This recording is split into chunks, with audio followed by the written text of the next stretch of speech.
ones who gods care about is themselves. So this is my vow.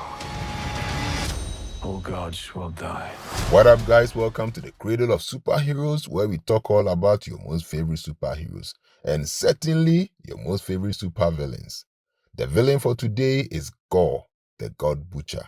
Gorr appears in the Thor Love and Thunder movie, and so if you love the movie or you are planning to watch it, then take a moment to know every detail about this supervillain. Gorr, whose name runs fear and panic through the veins of many gods across the galaxy as the God Butcher, started off as an ordinary man and a humble servant of the gods. How then did he become the infamous God Butcher?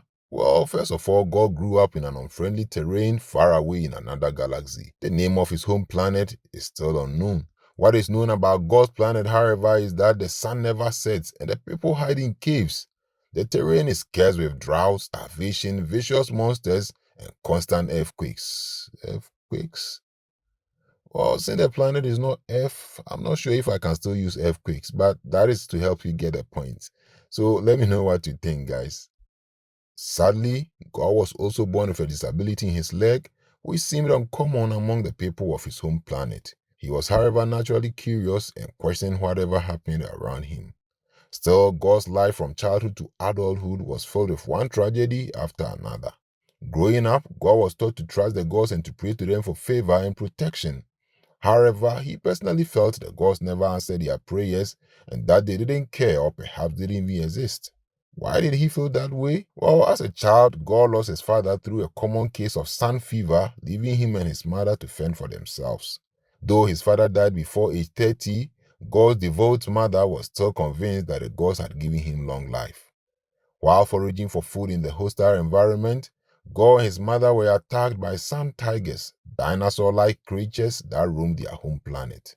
Gorr's mother sacrificed her life to defend her son, while still calling on the gods to protect him as they have protected her.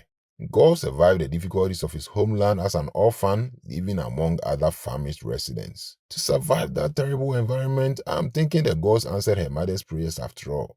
But that is a subject for debate. As an adult, Gorr found a mate, Ara, who became the mother of his sons and daughters. Ara was an ardent believer of the gods, and despite Gorr being worried about not finding much food for his family, a heavily pregnant Ara was hopeful that the sky gods would hear their prayers and come to their aid. Ara was killed shortly thereafter with her unborn child still inside her when an earthquake struck their cave, sending her horribly plunging off the cliff. After the death of Ara, Gorr endured the loss of his children one after the other, each of them dying from starvation and sun fever, while Gorr desperately watched and prayed to the gods to save their lives. But the gods were just too busy to offer any help. Several months later, Gorr's last surviving son, Agar, died from starvation, and Gorr mournfully buried his son while being too dehydrated to cry for him. Gorr had seen so many deaths in his life, but the death of his son Agar was the last straw. To make things worse, Rugog, the tribe's chief, angrily criticized Gorr for not hanging his son's body from up a tree so that the gods see him and take him into the afterlife.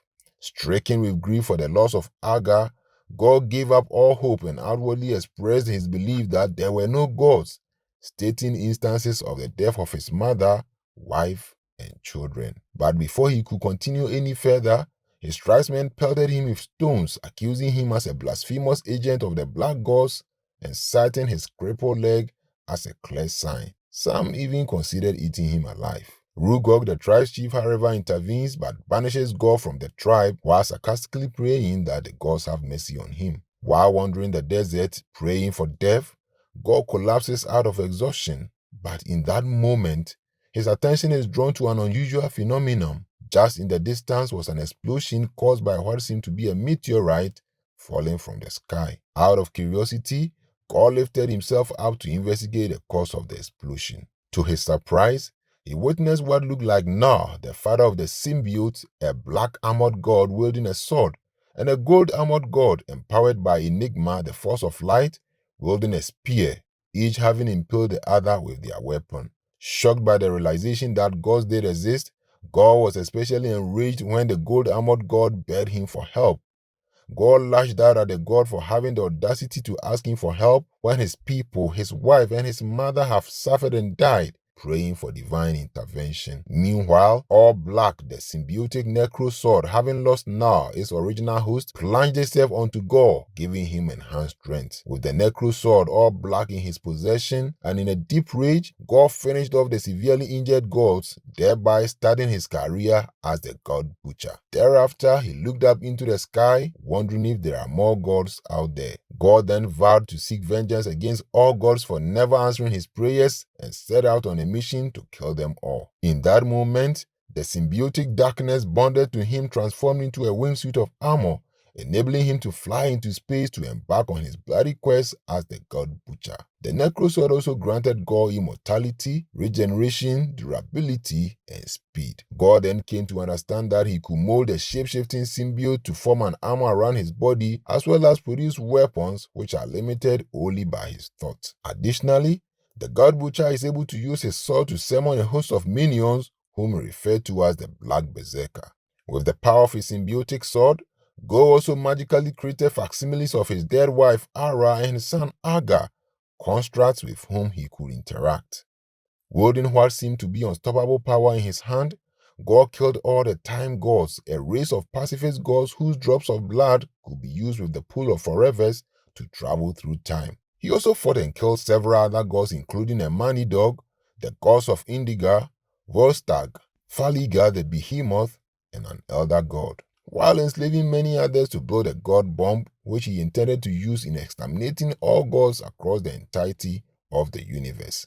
Gorr's insatiable thirst for divine blood, however, confronted him with Thor, the god of thunder, with whom he fought for many centuries.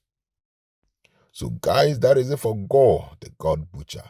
Let me know in the comments if this information was helpful to you, and of course if Gorr is your favorite supervillain. Do please hit the like button and remember to subscribe to my channel to know more about your next big hero or villain. You can also hit the notification bell so you are first to watch the videos once they are uploaded. Thanks for watching, and catch you in my next video.